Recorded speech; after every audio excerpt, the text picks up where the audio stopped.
नमस्कार, मैं अतुल उपाध्याय, राष्ट्र समाचार में आपका स्वागत है।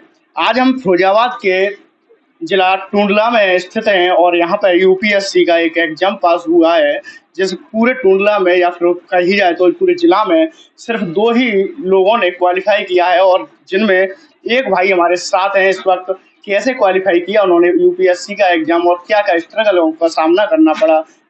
आइए सीधे तौर पर उनसे जुड़ते हैं और जानते हैं कि क्या-क्या उन्होंने स्ट्रगल और क्या-क्या परेशानियों का सामना किया? क्या नाम है आपका? रोहित कुमार वर्मा नाम है मेरा। शुरुआत में जब शुरुआत में पढ़ाई करी थी, जब कोचिंग करने गए थे, तो नॉर्मली स्ट्रगल सबको फेस करना पड़ता है। शुरू के 1-2 साल बड़े स्मूथ बीतते हैं, लेकिन उसके बाद असली स्ट्रगल शुरू होता है, क्योंकि फेलियर मिलते हैं आपको। आप प्रयास करते हो और आपको असफलताएँ मिलती हैं और धीरे-धीरे आपको फाइनेंशियल और इमोशनल बर्डन महसूस होता है और स्ट्रगल था। 4-5 साल लगे काफ़ी सा। और तैयारी भी कहीं करी होगी? हाँ, मैंने तैयारी करी थी। उधर विजन आईएएस था, एएलएस नाम की कोचिंग थी, वहाँ से मैंने तैयारी करी थी। कहाँ पे स्थित है ये? करोल बाग में, दिल्ली करोल बाग में। हाँ, वहीं रहता था मैं, करोल बाग में रहता था और वहाँ मैंने करीबन 2 साल रहा। फिर मैंने अपनी सेल्फ स्टडी करी, 2 साल और सेल्फ स्टडी करी। घर से नहीं, दिल्ली से ही करी थी। दिल्ली से अपनी सेल्फ स्टडी करी। कितने साल हो गए आपको तैयारी करते हुए? मुझे ये मेरा 5th ईयर चल रहा है, मतलब 4 साल हो गए मुझे। 4 साल से। कितनी बार आप फेलियर कहते हैं ना, जैसे हाँ, कितनी बार आप फेल हुए? फेलियर है इसमें 3 बार फेलियर मिले। 3 बार फेलियर मिले, चौथी बार आपको लेकिन आपने उम्मीद नहीं छोड़ी, छोड़नी भी नहीं चाहिए। अच्छा। क्योंकि अगर आप जब करते हैं कोई डिटर्मिनेशन ज़रूरी होता है। आप बिना डिटर्मिनेशन के इस एग्ज़ाम में रह ही नहीं सकते हैं। क्योंकि ये एग्ज़ाम नहीं होता है, ये पूरा एक प्रोसीजर होता है, प्रोसेस होता है एक, आपकी पर्सनैलिटी को चेंज करने का। तो अगर आप अगर वन टाइम पेपर दे देते हैं, तो इसमें क्या है कि आप अगर घुसे हैं, अगर आप इस फील्ड में घुसे हैं, तो आप सोच के चलिए कि बहुत कठिनाइयाँ आएँगी आपके सामने, लेकिन आपको फेस करना सीखना होगा। और कोई रिश्तेदार मिल गया, कह रहा है ये तो फेल हो रहा है, दोस्त कह रहा है यार ये तो 4 साल ये सब चलता रहता है। मेरे दोस्त है एक, आदित्य नाम है उसका, उसने कहा था कि अपनी स्किन पूरी लेदर की कर ले, क्योंकि तेरे ऊपर बहुत लोग बोलेंगे, लेकिन सुनियो, करियो अपनी, लेकिन बस इसलिए आपने वही किया क्या? हाँ, मैंने उसी की मानी। अच्छा। उसी की मैंने मानी और करीबन मैं उसकी मैंने सुना किसी का नहीं, अपने करता चला गया बस। आपने जो 4 साल तैयारी करी है और फैमिली वालों का क्या सपोर्ट रहा है? किस ने क्या? पूरी फैमिली सपोर्ट, बिना फैमिली के सपोर्ट तो हो ही नहीं पाएगा। मैं आपको भले पापा हैं, उन्होंने फाइनेंशियली सपोर्ट करा, स्ट्रिक्ट हैं लेकिन फाइनेंशियली सपोर्ट करा उन्होंने मुझे। और भाई हैं, मम्मी हैं, इन्होंने इमोशनली सपोर्ट करा।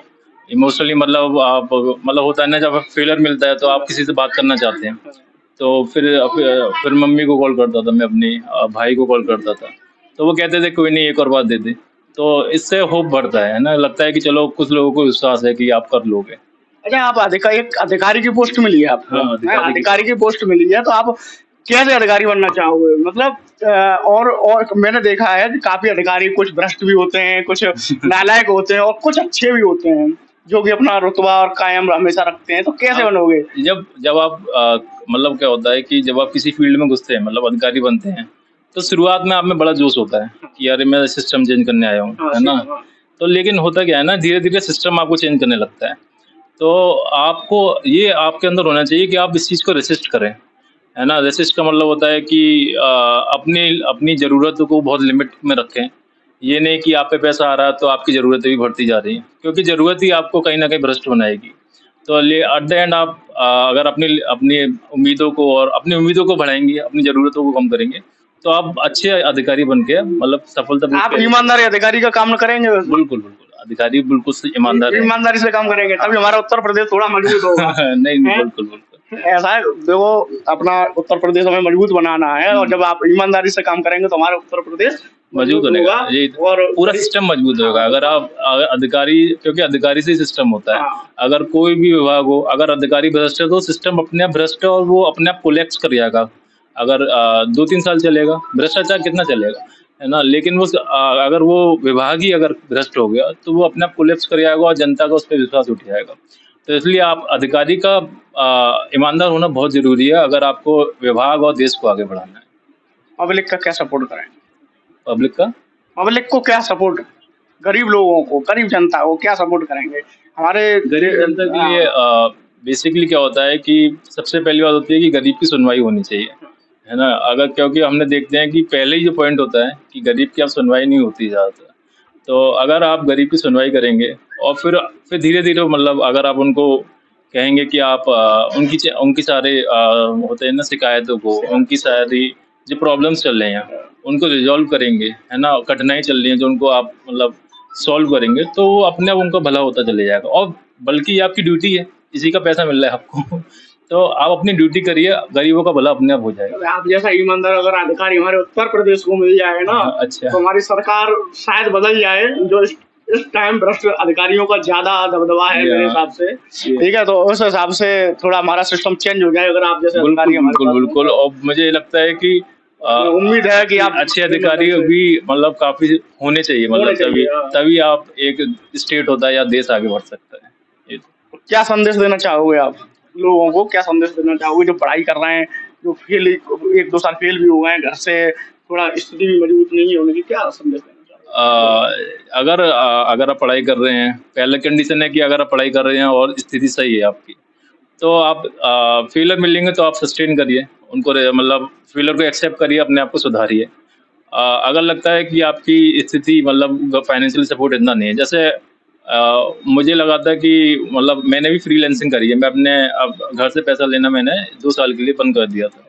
तो मैं फ्रीलांसिंग करता था, फ्रीलांसिंग का मतलब होता है ट्यूशन्स पढ़ाता था अपने। तो मैंने अपने पापा से कह दिया था कि मुझे पैसा मत देना, अब मैं अपनी पढ़ाई खुद फाइनेंस करूँगा। तो अगर जिनको फाइनेंशियली इतने मतलब लगता है कि नहीं हो पाएगा, तो वो पढ़ाई तो करें क्योंकि करने तो वही आए हो एट द एंड आप। लेकिन आप आस-पास भी मतलब देख लें कि आप पढ़ाई के साथ अपना थोड़ा कमा भी सकें, जिससे कि आपको तकलीफ ना हो क्योंकि ये लंबी जर्नी होती है। यूपीएससी हो, कोई भी बड़ी परीक्षा हो, बहुत लंबी जर्नी होती है। सस्टेन करिए, ये कठिनाई होती है फाइनेंशियल, लेकिन आप उसको सस्टेन करिए और फिर आपको सफलता मिल ही जाएगी। कितने भाई हैं आप? हाँ, हम 3 भाई हैं। 3 भाई हैं। हाँ। क्या आप करते हैं? 2 भाई क्या? 2 भाई मेरे पापा के साथ हैं, वो व्यापार करते हैं। हाँ, ज्वेलरी का काम है हमारा। तो दोनों भाई की एक-एक शॉप है, वो वहीं पे अपना काम करते हैं, पापा को सपोर्ट करते हैं। मेरा मन नहीं था ज्वेलरी का काम करने का। हमारे यहाँ क्या है कि हमारे यहाँ जनरेशन का काम होता है, मतलब पीढ़ी दर पीढ़ी हम एक ही काम करते हैं। लेकिन मैं थोड़ा अलग मतलब मैंने सोचा कि अलग लाइन में जाऊँगा, इसलिए मैंने फिर अपने मतलब हाँ, इसलिए मैंने अपनी मतलब घर के व्यापार को मैंने एक्सेप्ट नहीं किया था। तो घर वालों ने आपको मतलब इस चीज़ का सपोर्ट किया कि ये नहीं बोला कि आपको जो हमारी पीढ़ी दर पीढ़ी चलती आ रही है उसी को सब करो, या फिर तुम अलग लाइन में कैसे जा रहे हो? घर वाले सपोर्टिव थे, तो उन्होंने कहा था कि तुम्हें अगर बिजनेस में आना है तो आप आ जाओ, है ना? हम देख लेंगे। लेकिन मेरा ही मन था, मैंने घर वालों को मतलब मना करा कि नहीं मैं बिजनेस में नहीं आऊँगा, मैं अपना स्ट्रगल करूँगा, देखूँगा क्या है मेरे लिए।